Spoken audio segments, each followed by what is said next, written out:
اللہ تبارک و تعالی نے اسلام کو جب کامیابیاں اور کامرانیاں عطا کیں اور نبی پاک صلی اللہ تعالی علیہ وسلم کے دین کو اللہ نے غلبہ عطا کیا تو 9 ذی الحج میں حج فرض کیا گیا۔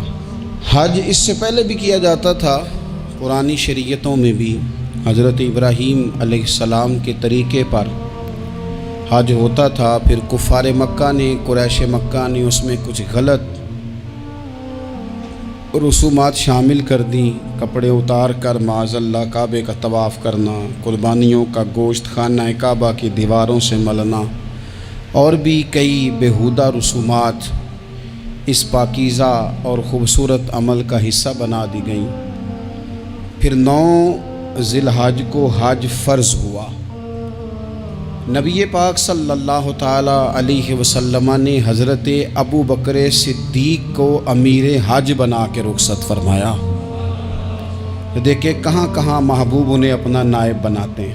اب 9 کو تو حضور نے حضرت ابو بکر صدیق کو امیر حج بنایا اور پھر اعلان فرمایا، جہاں جہاں مسلمان آبادیاں تھیں وہاں اعلان کر دیا گیا کہ آئندہ سال رسول پاک علیہ السلام خود حج کے لیے تشریف لے جائیں گے۔ اب ایک بڑی تعداد مسلمانوں کی جمع ہونے لگی۔ ذی القعدہ کے آخری ایام میں ہزاروں کی تعداد میں لوگ مدینہ شریف میں جمع ہو گئے۔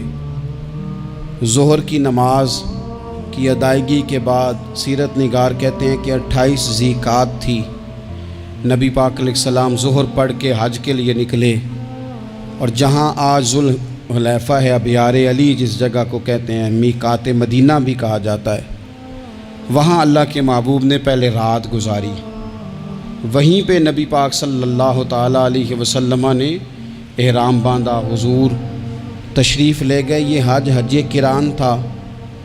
نبی پاک صلی اللہ تعالی علیہ وآلہ وسلم کے ساتھ اس طرح لوگ امڈ کے آئے، جہاں جہاں سے لوگ تھے مسلمان وہ سارے جمع ہوئے حضور کے ساتھ اللہ کی بارگاہ میں حاضر ہونے کے لیے۔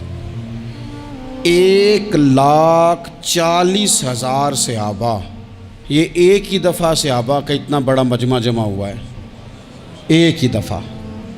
اور حضور علیہ السلام کی خواہش تھی کہ یہ سارے لوگ وہاں پہنچیں۔ محبوب کریم علیہ السلام 4 ذی الحج کو حضور علیہ السلام نے طواف کیا، صفا مروہ کیا، احرام نہیں کھولا، قربانیاں ساتھ تھیں، چونکہ یہ حج قران تھا۔ اللہ کے رسول صلی اللہ تعالی علیہ وآلہ وسلم نے پھر 8 ذی الحج کو ظہر کی نماز جا کے منا کے میدان میں ادا کی۔ 9 ذی الحج کو مسجد نمرہ کے پاس کوہ صبیر پر جب سورج کی کرنیں چمکیں، قربان جائیں کیا نظارہ ہوگا۔ لبیک لبیک کی صدا آ رہی ہے، دیکھ کون رہے ہیں؟ مدینے والے محبوب صلی اللہ علیہ وسلم۔ حضور اس لشکر حسن کو لے کر، اس نور بھرے قافلے کو لے کے، یہ کون ہیں جو حضور کے ساتھ سارے نکلے ہیں؟ یہ کون ہیں سارے؟ یہ وہ فیروز بخت سعادت مند لوگ ہیں کہ ان میں سے جس نے ایک دفعہ بھی ایمان کی حالت میں حضور کو دیکھا اور پھر خاتمہ بالخیر بالایمان کے ساتھ دنیا سے رخصت ہوئے، یہ وہ لوگ ہیں کہ ولی اگر 60 سال بھی سارا دن روزہ رکھے، ساری رات نفل پڑھے، ہر برائی سے بچے، لیکن پھر بھی کسی صحابی کے قدموں کی خاک تک کو نہیں پہنچ سکتا۔ اور صحابی زیارت سے بنتا ہے، ولی عبادت سے بنتے ہیں۔ نبی پاک صلی اللہ تعالی علیہ وسلم کے وہ سارے صحابہ کون ہیں؟ الصحابہ النجوم، یہ حضور کی چاروں جانب یہ چمک رہے ہیں، انہیں خود میرے نبی پاک نے ستارے فرمایا ہے۔ ایک سمت علی، ایک سمت عمر، صدیق ادھر، عثمان ادھر۔ ان جگمگ جگمگ تاروں میں بھلا مہتاب کا عالم کیا ہوگا؟ اور ہر کوئی فدا ہے بن دیکھے تو پھر دیدار کا عالم کیا ہوگا؟ تو نبی پاک صلی اللہ علیہ وسلم نے یہ وہ موقع تھا، 9 ذی الحج میدان عرفات، حضور صلی اللہ علیہ وسلم نے ظہر کی نماز ادا فرمائی اور پھر کچھ توقف کے بعد حضور کے لیے اونٹنی پر کجاوا سجایا گیا۔ حضور اپنی کسوا نامی اونٹنی پر سوار ہوئے، میرے محبوب نے خطبہ دینے کا ارادہ فرمایا۔ رب کریم نے ارشاد فرمایا الیوم اکملت لکم دینکم، آج میں نے تمہارے لیے تمہارا دین مکمل کر دیا ہے، مکمل ہو گیا دین، اس کے بعد کوئی اور دین نہیں آئے گا۔ اس آیت نے بتا دیا کہ حضور آخری نبی ہیں، دین مکمل ہو گیا، اب کسی اور پیغمبر کی، رسول کی، دین کی، کتاب کی ضرورت باقی۔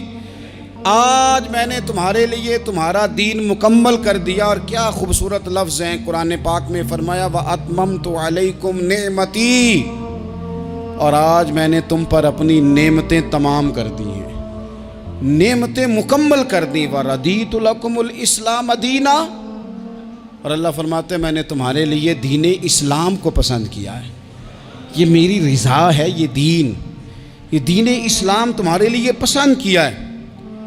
کوئی بندہ ساری زندگی مخلوق کی خدمت کرے، ساری زندگی رستوں سے کانٹے اٹھائے، ساری زندگی خیر کا کام کرے، کسی کو تکلیف نہ دے، لیکن اگر مسلمان نہیں نا، اگر کلمہ نہیں نہ پڑھتا، تو اس کی ساری عمر کی خیر بھی کسی کام کی نہیں۔ اس لیے کہ رب فرماتا ہے جڑ دین اسلام ہے، جڑ ہوگی تو پھر شاخیں قبول کی جائیں گی نا، تو اگر جڑ ہی سرے سے نہیں ہے تو خیر کرنے کا معنی۔ کچھ لوگ کفار کی، مشرکین کی تعریف کرتے ہیں کہ جناب بلے بلے اتنے ویلفیئر کام ہو رہے ہیں، تو یاد رکھو سب سے ضروری جڑ ہے۔ قرآن پاک میں رب تعالیٰ نے منافقین، مشرکین اور کفار کے اعمال کی بنیاد اس طرح کی بتائی ہے کہ جس طرح پتھر پر تھوڑی گرد پڑ جائے، ذرا ہوا کا جھونکا ہے یا بارش آئے تو پتھر صاف کا صاف ہو جاتا ہے۔ ان کے اعمال اس طرح کے ہیں۔ اس خیر کا کیا مطلب کہ جس خیر میں ایمان ہی شامل نہیں؟ جب تک بندہ مومن نہ ہو اس کا کوئی عمل بھی اللہ کی بارگاہ میں قابل قبول نہیں ہوتا۔ یہ آیت نازل ہو گئی، فرمایا دین مکمل ہو گیا۔ او میرے بھائیو، خدا را سوچو، کوئی شے مکمل نہیں دنیا میں، کوئی شے بھی۔ کروڑوں کا مکان بنا لو پھر بھی کوئی نہ کوئی نقص نکل ہی آتا ہے۔ کوئی دنیا میں شے مکمل ہے ہی نہیں۔ اگر کوئی شے مکمل ہے تو وہ مدینے والے رسول کا دین مکمل ہے۔ مکمل، جب ہم کہتے ہیں نا مکمل دین، تو لوگ سمجھتے ہیں تو شاید سادی سی بات ہے۔ یہ وہ والی بات ہے جو دنیا میں کہیں نہیں پائی جاتی۔ جب یہ آیت نازل ہوئی تھی نا، تو بخاری میں موجود ہے، ایک بہت بڑا یہودیوں کا عالم حضرت عمر فاروق رضی اللہ تعالیٰ عنہ سے کہنے لگا یہ جو تم پر آیت نازل ہوئی ہے نا کہ دین مکمل ہو گیا، یہ اگر ہم پر نازل ہوتی نا تو جس دن یہ آیت نازل ہوئی ہوتی ہم نے ہر سال اسی دن کو عید بنا لینا تھا کہ دین مکمل ہو گیا۔ الیوم اکملت لکم دینکم، دین مکمل ہو گیا، ہم تو عید بنا لیتے۔ تو حضرت عمر کہنے لگے ہم پر بھی بڑا فضل ہے، جس دن آیت نازل ہوئی تھی عرفہ کا دن بھی تھا اور جمعے کا دن بھی تھا، ایک نہیں دو عیدیں تھیں مسلمانوں کی، دو عیدیں تھیں مسلمانوں کی، دو۔ عزیز بھائی، دین مکمل اللہ نے دیا۔ اور حضرت عبداللہ ابن عباس رضی اللہ تعالیٰ عنہ نے تو ایک مقام پہ اس کا ذکر بھی کر دیا۔ جب ان سے کسی یہودی نے کہا نا یہ آیت ہمیں ملتی تو ہم عید مناتے، تو فرمایا تم ایک مناتے نا، ہماری دو تھیں اس دن۔ جمعہ بھی تو مسلمانوں کی عید کا دن ہے نا۔ بہت سارے لوگ ہیں بیچارے جو کہتے ہیں اسلام میں عیدیں صرف دو ہیں، اور وہ بھی صرف پریشانی انہیں عید میلاد النبی والے دن ہوتی ہے، اس کے آگے پیچھے نہیں ہوتی۔ حالانکہ نبی پاک علیہ السلام نے کہا ہر جمعہ بھی عید ہے، خود حضور نے فرمایا، لیکن وہ اڑ جاتے ہیں کہ نہیں عیدیں صرف دو ہی ہیں۔ بھائی آپ یہ کہہ سکتے ہیں کہ اسلام کی معروف عیدیں دو ہیں، اپنے معنی اور مفہوم کے لحاظ سے جس کو یوم عید کہا جائے وہ عیدیں دو ہیں۔ تو نبی پاک صلی اللہ تعالیٰ علیہ وسلم نے میدان عرفات میں خطبہ دیا۔ یہ جو واعظ و نصیحت ہے نا، خطبہ، تقریر، یہ دنیا کر رہی ہے، کرتی رہے گی، کرتی چلی آئے گی، اور اس کو میرے نبی پاک علیہ السلام نے پسند فرمایا۔ خیر کی بات کرنے والے کو حضور نے دعا دی۔ محبوب فرمانے لگے اللہ جو میری حدیثیں یاد کر کے آگے پہنچائے اس کے چہرے کو تر و تازہ رکھنا۔ یہ ابلاغ دین بہت بڑی بات ہے اگر کوئی خلوص نیت سے کرے۔ لیکن کائنات ارضی میں وہ جو حضور کا خطبہ حجۃ الوداع ہے، وہ دستور ہے، وہ منشور ہے۔ انسانی حقوق پر اس سے بڑا چارٹر نہ پہلے کبھی تھا، نہ قیامت تک دوبارہ بن سکتا ہے۔ اس کو خطبہ حجۃ الوداع کیوں کہتے ہیں؟ ایک تو مطلب یہ کہ حضور نے یہی آخری حج کیا، اور دوسری بات یہ تھی کہ اس خطبے کے تھوڑے ہی عرصے بعد میرے نبی پاک نے وصال ظاہری فرمایا، اور اس خطبے کو رسول پاک صلی اللہ تعالیٰ علیہ وسلم نے شروع کہاں سے فرمایا؟ یہ خطبہ دیکھیں شروع کہاں سے ہو رہا ہے۔ انسان دنیا میں ملتا بھی ہے، جدا بھی ہوتا ہے، یہ جو جدائی کا وقت ہوتا ہے نا، جدائی کا، شاید بڑی سوچ سمجھ کے کہا تھا حضرت میاں صاحب نے، بڑی غور کر کے انہوں نے کہا تھا کہ دریا کنڈے روخ نہ لائیے، جو آوے رڑ جاوے۔ آپ میدان میں درخت لگاتے ہیں تو کبھی پھل گرتا ہے تو زمین پہ گرتا ہے، اٹھا لیتے ہیں۔ اگر دریا کے کنارے ہو تو وہ تو دریا میں گرے گا اور رڑ جائے گا، چلا گیا، بہہ گیا۔ فرمانے لگے دریا کنڈے روخ نہ لائیے، جو آوے رڑ جاوے، تے پردیسی نال نہ یاری لائیے، او دا جدوں دل کرے ٹر جاوے، وہ تو چلا جاتا ہے۔ یہ خطبہ شروع کہاں سے ہو رہا ہے؟ یعنی ابھی آغاز کلام ہے، بات آگے آئے گی، آغاز کلام ہے۔ میں کہہ چکا ہوں ولی شاید عبادت کر کے بنے، تقوی اختیار کر کے بنے، ولی اللہ کی حرام کردہ ہر شے سے اجتناب کر کے بنے، وہ جس میں شبہ ہے اس سے بھی بچے تو پھر ولی بنے۔ لیکن صحابی تو حضور کی زیارت سے بنتا ہے نا، نبی پاک کی زیارت سے بنتا ہے، اور صحابہ تو وہ صحابہ تھے جن کی ہر صبح عید ہوتی تھی، خدا کا قرب حاصل تھا، نبی کی دید ہوتی تھی۔ وہ تو اس طرح کا ماحول تھا کہ نبی پاک نے فرمایا حضرت ابو ہریرہ سے یہیں بیٹھے رہتے ہو، تھوڑا ذرا کبھی کوئی کام بھی کر لیا کرو، وقفے سے ملنے سے محبت بھی بڑھتی ہے۔ تو حضرت ابو ہریرہ اٹھے اور ستون کے پیچھے سے ہو کے واپس آ گئے۔ فرمایا آ گئے ہو؟ عرض کی حضور دل ہی نہیں لگتا تو جائیں کہاں۔ وہ جو حضور سے آ کے کہتے تھے نا یا رسول اللہ صلی اللہ علیہ وسلم، حضرت ثوبان بن مالک، حضور نے فرمایا پریشان دکھائی دیتے ہو؟ کہا یا رسول اللہ ایک بات پریشان کرتی ہے۔ کہا وہ کیا؟ عرض کی حضور دل بے چین ہوتا ہے تو زیارت کو آ جاتا ہوں، آج ایک عجیب خیال آیا ہے، عجیب خیال آیا ہے، اور اس نے عجیب رنگ طبیعت میں بھر دیا ہے۔ فرمایا تمہیں کیا خیال آیا؟ عرض کی یا رسول اللہ صلی اللہ علیہ وسلم آج خیال آیا ہے کہ ثوبان ہے، تو حضور کا غلام ہے، جنت تو حضور کے صدقے ملے گی، لیکن یہ ہے کہ حضور تو ہوں گے نا نبیوں کے ساتھ، تجھے ملے گی، پر ملے گی تو غلاموں کے محلے میں نا۔ تو دل میں خیال آیا کہ وہاں زیارت بھی ہوگی کہ نہیں؟ او جنت میرے کس کاری جتھے یار نظر نہ آوے، زیارت بھی ہوگی کہ نہیں؟ حضور کی بارگاہ میں جب حضرت ثوبان نے عرض کی تو رب کریم نے فرمایا محبوب جو تیری اور تیرے رب کی اطاعت کرے نا، اولئک انعم اللہ علیہم من النبیین والصدیقین والشہداء والصالحین، فرمایا ان کو اللہ نبیوں کے، صدیقین کے، شہداء اور صالحین کے ساتھ ہی جنت میں اکٹھا فرمائے گا، وہ اکٹھے رہے۔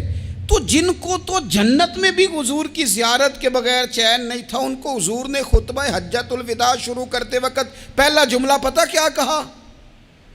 حضور اونٹنی پہ ہیں، احرام باندھا ہوا ہے، 1,40,000 کم و بیش غلام سامنے کھڑے، عرفات کا میدان۔ محبوب فرمانے لگے پہلا جملہ، جو درد والے تھے وہ تڑپ گئے، یہ سارے درد والے تھے لیکن کچھ زیادہ مزاج شناس تھے۔ محبوب نے پہلا جملہ کہا، حضور فرمانے لگے لوگو جس طرح آج اکٹھے ہوئے ہیں شاید اس کے بعد دوبارہ ہم اکٹھے نہ ہوں۔ پہلا اعلان ہی کر دیا کہ یہ تمہارے ساتھ جو آج خطبہ ہے نا، اس میں اشارہ دے دیا کہ دوبارہ نہیں جمع ہوگے، اگلا حج نہیں کرنا، بس ختم ہوئی بات، یہ آخری پہلی بات ہی حضور نے یہ بیان کی۔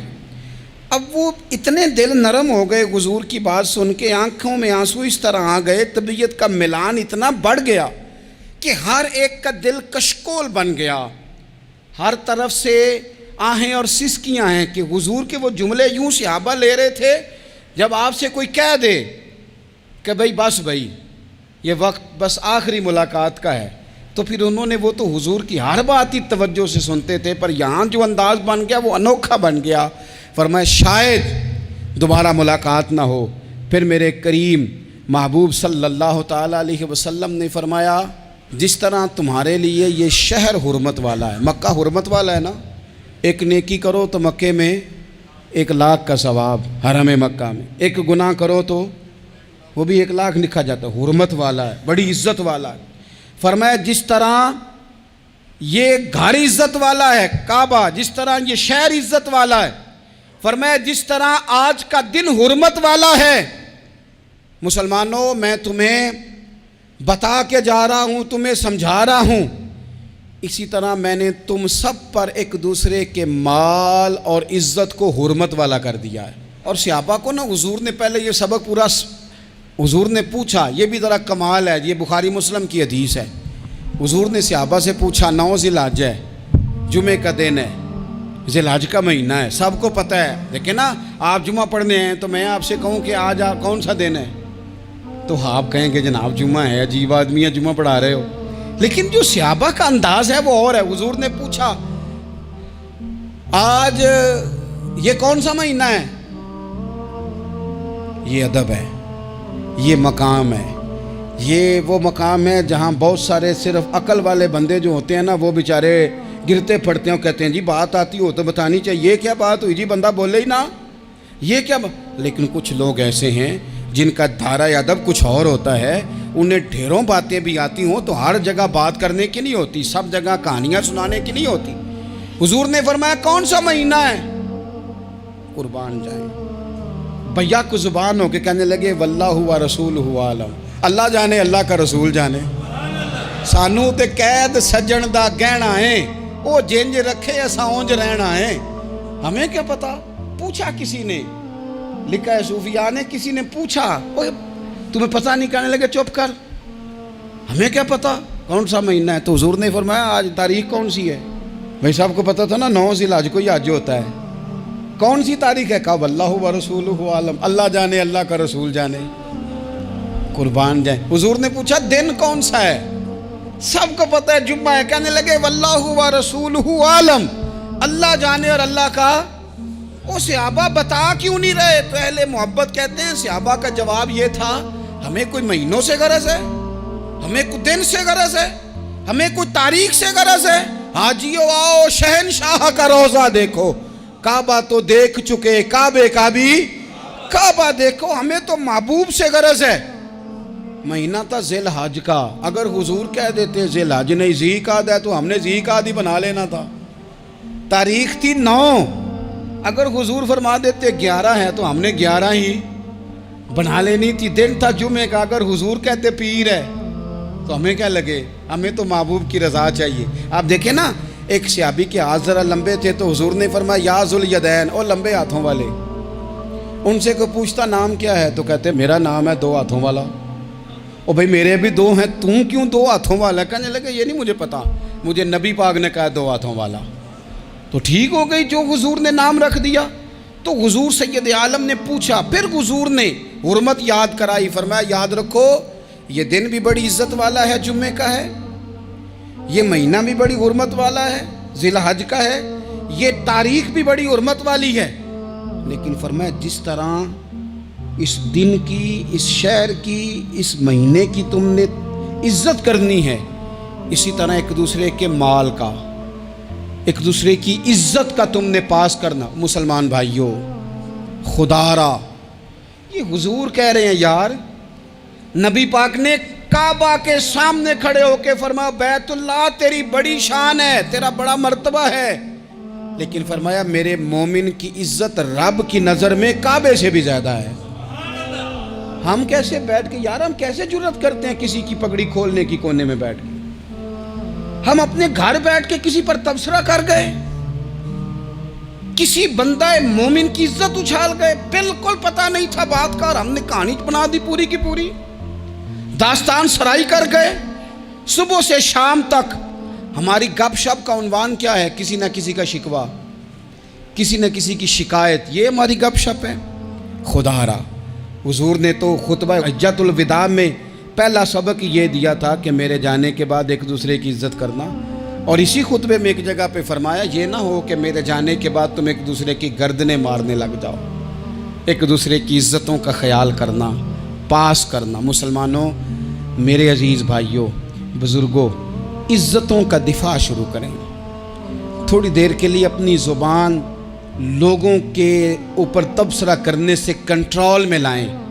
کچھ چیزیں ایسی، میں مختلف شہروں میں جاتا ہوں، جس شہر میں گئے وہاں لوگوں نے یہ کہا جناب یہاں جو مولانا ہے نا، بعض لوگ یہ باتیں بڑی چسکے لے کے سنتے ہیں، یہاں جو مولانا ہے نا وہ کچھ نہیں کرتے، آپ بڑے اچھے ہیں، یہاں جو پیر صاحب ہیں وہ بڑے گڑبڑ ہیں، آپ بڑے اچھے ہیں۔ تو میں ان سے کہتا ہوں کہ میں اس لیے اچھا ہوں کہ میں تھوڑی دیر کے لیے آیا ہوں، میں نے چلے جانا ہے۔ اور دوسری بات یہ کہ مجھے آپ جتنا مرضی اچھا کہہ لیں،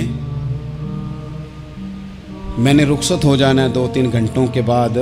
یہاں جس آدمی کا آپ شکوہ کر رہے ہیں نا، آپ اس کو جنازے کے لیے خبر کریں نہ کریں، اسے پتہ چل گیا نا محلے میں جنازہ ہو گیا ہے، تو اسے کوئی کام بھی ہوا تو اس نے کہنا یار نہیں محلے میں فوتگی ہوگی، میں نے جنازہ پڑھانا ہے، اس نے جانا نہیں۔ تو کمزوریاں تو سب جگہ ہوتی ہیں، لیکن ان کمزوریوں کی وجہ سے آپس میں بغض پیدا کر لیا جائے گا۔ اور پھر کمال بات ہے نا کہ اپنی ساری کمزوریوں سمیت اپنے آپ سے پیار ہے، اپنے آپ سے محبت ہے، اور دوسرے کی ایک کا پتہ چل جائے تو ہمیں گھن آنے لگ جاتی۔ تو حضور نے خطبہ حجت الوداع کے موقع پر یہ بات ارشاد فرمائی۔ دوسرا حضور نے فرمایا لوگوں یاد رکھنا، یہ خطبہ حجت الوداع میں نبی پاک نے فرمایا، یہ حضور خطبہ دے رہے ہیں، اور اس وقت دے رہے ہیں جب حضور صحابہ کو بتا چکے ہیں کہ یہ آخری ملاقات ہے، جو دور دراز سے آئے ہیں ان کو بتایا ہے کہ یہ میری تمہاری جو مجلس ہے، جو محفل ہے، جو تم سے بات ہو رہی ہے، یہ آخری ہے۔ محبوب فرمانے لگے لوگوں یاد رکھنا قیامت قائم ہوگی۔ ان جملوں کا حسن ملاحظہ کر لیں۔ فرمایا قیامت قائم ہوگی، تم اپنے رب سے ملاقات کرو گے، اور فرمایا تمہارا رب تم سے تمہارے اعمال کے بارے میں پوچھے گا۔ یہ خطبہ حجت الوداع میں کریم نے فرمایا۔ صبح تم اٹھے، کیا عمل کیا، اللہ پوچھے گا۔ کسی سے ملاقات ہوئی، طرز کیا تھی، سوچ کیا تھی، اللہ پوچھے گا۔ لین دین میں کیا معاملات تھے، تمہارے اعمال کے، اللہ سے ملاقات ہوگی، وہ کھڑا کر کے پوچھے گا۔ اور حدیث میں کئی جگہ پہ حضور نے فرمایا وہ تم سے سوال کرے گا، تمہیں جواب دینا ہے۔ میرے عزیز بھائیوں، تیار رہنا چاہیے، تیار۔ ہم نا منت کرتے ہیں آخری دن ہو نا، تنخواہ دار لوگ کہتے ہیں یار یہ آخری ایام چل رہے ہیں، کوئی خرچہ نہ بتاؤ، اس لیے کہ حساب کے متھے لگنا ہے۔ آخری دنوں میں، بجٹ کے دنوں میں لوگ پریشان ہوتے ہیں کہ حساب دینا ہے۔ جب رب سے ملاقات کریں گے اور وہ حساب مانگے گا، کتنا مشکل کام ہے۔ اور ایک مقام پہ حضور نے فرمایا جس سے اللہ نے حساب مانگا وہ تو الجھ گیا، دعا کرو وہ حساب مانگے ہی نہ، بے حساب ہی بخشش فرما دے۔ نبی پاک صلی اللہ تعالیٰ علیہ وآلہ وسلم نے ارشاد فرمایا اسی خطبہ حجت الوداع میں، حضور فرمانے لگے سن لو، میں نے تم تک اللہ تعالیٰ کا پیغام پہنچا دیا ہے۔ اب جس شخص کے پاس امانت رکھی ہو اس پر لازم ہے کہ وہ امانت اس تک پہنچا دے جو اس کا مالک ہے۔ ہم بہت سارے لوگ ایسے ہوتے ہیں، ہمارے پاس امانتیں ہوتی ہیں، کچھ بھی نہ ہو تو کچھ لوگوں کے راز کی امانت ہوتی ہے، کچھ بھی نہ ہو تو کچھ لوگوں کی باتیں ہم تک پہنچ جاتی ہیں، وہ راز ہوتا ہے، وہ امانت ہوتی ہے۔ مجلس کی گفتگو بھی امانت ہے، لیکن ہم امانتوں کا خیال نہیں کرتے، خیانت ہو جاتی ہے۔ بہت محتاط ہو کر اپنی زندگی میں امانتوں کا خیال کیا جائے۔ یا ایھا الذین آمنوا لا تخونوا اللہ والرسول وتخونوا اماناتکم وانتم تعلمون۔ اللہ فرماتے ہیں ایمان والو، نہ رب سے خیانت کرنا، نہ رب کے رسول سے خیانت کرنا، نہ آپس میں ایک دوسرے سے خیانت کرنا، جانتے بوجھتے ہوئے یہ کام نہ کرنا۔ وانتم تعلمون، جانتے ہو، تمہیں پتہ ہے۔ کبھی بھی بددیانتی کا مظاہرہ نہ کریں اپنی زندگی میں، کبھی بھی۔ اور یہ بھی یاد رکھ لیں، بچوں کو کیا پتا کہ ہمارا ابا حلال لا رہا ہے کہ حرام لا رہا ہے، آپ لا رہے ہیں نا، تو وہ تو بیچارے بھولے پن میں کھا رہے ہیں، تو حساب آپ نے دینا ہے۔ جنہ لی تو پاپ کمائے ہن کتھے نہیں ہو تیرے کر دے، بلا نا۔ تو بچوں کا تو یہ معاملہ ہے بھائی، اللہ ماشاءاللہ کہ وہ وقت پہ ہی، شادی کے 10-15 دن کے بعد ہی ان کو پیغام مل جاتا ہے کہ اگر ہمارا علیحدہ گھر ہو تو میں مرضی سے سجاؤں، تو میں مرضی سے سنواروں، تو میرا کوئی مطلب اپنا سلسلہ ہو، تو بڑے ٹائم پہ ساری باتیں شروع ہو جاتی ہیں، وہ تو معاملہ ہی بالکل اور ہے۔ تو بالکل کسی بھی امانت میں کبھی بھی خیانت کرنے کی کوشش نہ کریں، اور یاد رکھیں مال حرام جہاں آتا ہے وہاں بڑی تباہی آتی ہے، جہاں لوگ بددیانت ہو جاتے ہیں وہاں معاملات بڑے خراب ہو جاتے ہیں۔ اللہ تبارک و تعالیٰ دیانتداری کی توفیق عطا فرمائے۔ حضور نے خطبہ حجت الوداع کے موقع پر فرمایا میں نے آج جاہلیت کے سارے سود ختم کر دیے، نبی پاک میدان عرفات میں کھڑے ہو کے فرمانے لگے جس بندے نے بھی کسی سے پیسے لیے ہیں وہ اصل رقم دے گا، زائد نہیں دے گا۔ حضور کے بڑے قریبی تھے ایک، فرمایا انہوں نے بھی کچھ لوگوں سے پیسے لیے ہوئے، چونکہ وہ سب لوگ کرتے تھے، حرام ہی نہیں تھا، فرمایا میں ان کو بھی حکم دیتا ہوں کہ یہ اصل رقم وصول کریں گے، کسی سے ایک پائی بھی زیادہ وصول نہ کریں گے۔ نبی پاک صلی اللہ تعالیٰ علیہ وسلم نے خطبہ حجۃ الوداع میں ایک باریک بات حضور نے بھی، یہ آپ نے ضرور سمجھنی ہے، بالخصوص جو لوگ تھوڑا دین پر عمل کر رہے ہیں، جن کا لبادہ مذہبی ہو گیا، جنہیں لوگ حضرت صاحب، قاری صاحب، علامہ صاحب، مفتی صاحب، حاجی صاحب، بزرگوں کہہ کے بلاتے ہیں، وہ اس پر توجہ کریں۔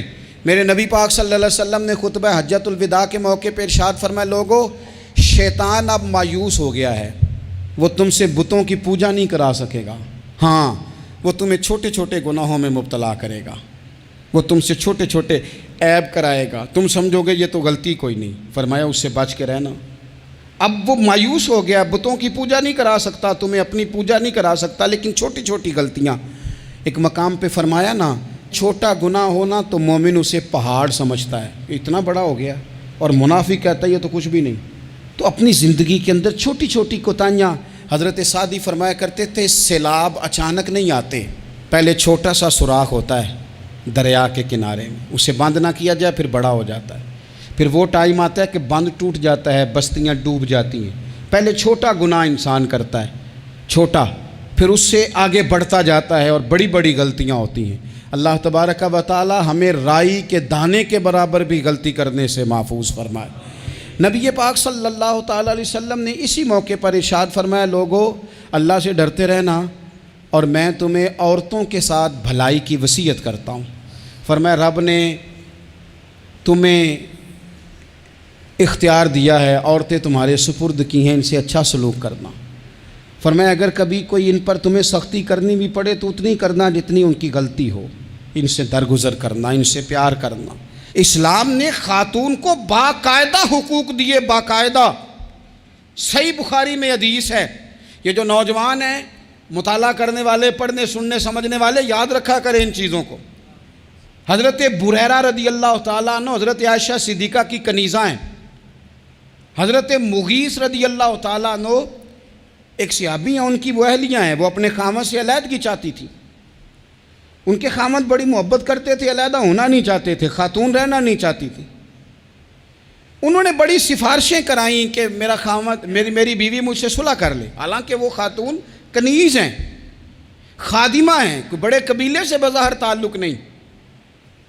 بالآخر انہوں نے گزارش کی، سیدہ عائشہ صدیقہ رضی اللہ تعالیٰ عنہ سے کہا، کچھ اور ذرائع اختیار کیے۔ حضرت مغیث نے رضی اللہ تعالیٰ عنہ، ان کے شوہر نے، کہ نبی پاک علیہ السلام کی خدمت میں عرض کریں، حضور میری سفارش کریں کہ یہ مجھ سے صلح کر لیں۔ تو نبی پاک علیہ السلام نے حضرت بریرہ رضی اللہ تعالیٰ عنہ جو کنیزہ ہیں، خادمہ ہیں، ان کو بلا کے کہا تمہارا خامد صلح کرنا چاہتا ہے۔ یہاں برادری کا بڑا کے کہتا ہے پتر وہ میری بھی نہیں تو گال رکھنی، وہ میرے ککھاں دا بھی نہیں تو، وہ کیا کہہ رہے ہیں آپ؟ اللہ نے اسے حق دیا ہے، اور جسے حق اللہ دے اس کا رسول دے، اس سے کون ہوتا ہے کوئی حق چھیننے والا؟ نبی پاک صلی اللہ علیہ وسلم نے حضرت بریرہ سے کہا تمہارا خامد صلح کرنا چاہتا ہے اور وہ روتا ہے تمہارے لیے، اور اس نے بڑی سفارشیں کی ہیں، تم اس سے صلح کر لو۔ حضرت بریرہ رضی اللہ تعالیٰ عنہ عرض کرنے لگی، یا رسول اللہ صلی اللہ علیہ وسلم آپ جو حکم کریں میں حاضر ہوں، ایک بات پوچھ سکتی ہوں؟ ایک گزارش کر لوں؟ ایک صرف حضور میرا بولیا چولیا معاف کری، ایک بات کر لوں؟ تو کہا کرو۔ عرض کی یا رسول اللہ یہ آپ کا حکم ہے یا مشورہ ہے؟ یہ محبوب کی بات ہے، محبوب کی۔ کوئی بزرگ کیوں جبر کرتا ہے کسی پہ؟ کوئی حضرت شیخ کیوں کہتے ہیں زبردستی عورت کو کہ تو جا؟ نبی پاک صلی اللہ علیہ وسلم نے فرمایا صلح کر لے۔ یا رسول اللہ ایک بات عرض کروں؟ کرو۔ حضور حکم ہے کہ مشورہ ہے؟ تو نبی پاک نے فرمایا نہیں، مشورہ ہے۔ تم عاقلہ ہو، بالغہ ہو، اسلام تمہیں با اختیار کرتا ہے، چاہو تو رہو، چاہو تو خلا لے لو۔ عرض کرنے لگی حضور اگر مشورہ ہے تو پھر میں مغیث سے صلح نہیں کرنا چاہتی۔ میرے محبوب نے فرمایا تو جس حال میں راضی ہے میں بھی راضی ہوں۔ ٹھیک ہو گئی بات، ختم ہو گئی۔ حضور نے کوئی زور نہیں، اتنے اسلام حقوق دیتا ہے عورت کو۔ کسی کو اجازت نہیں کہ وہ جبر کرے، وہ ظلم کرے۔ میں آ گیا ہوں صلح نہیں کرنی، بے تو کیوں آیا ہے؟ تو نے وقت گزارنا ہے، جانے وہ خاوند کس طرح کا ہو۔ تو نبی پاک صلی اللہ علیہ وسلم نے خطبہ حجۃ الوداع کے موقع پر فرمایا عورتوں کے ساتھ اچھا سلوک کرنا۔ اللہ تبارک و تعالی جو حج پڑھا جا رہا ہے اس کے صدقے پوری امت پر اپنا فضل فرمائے۔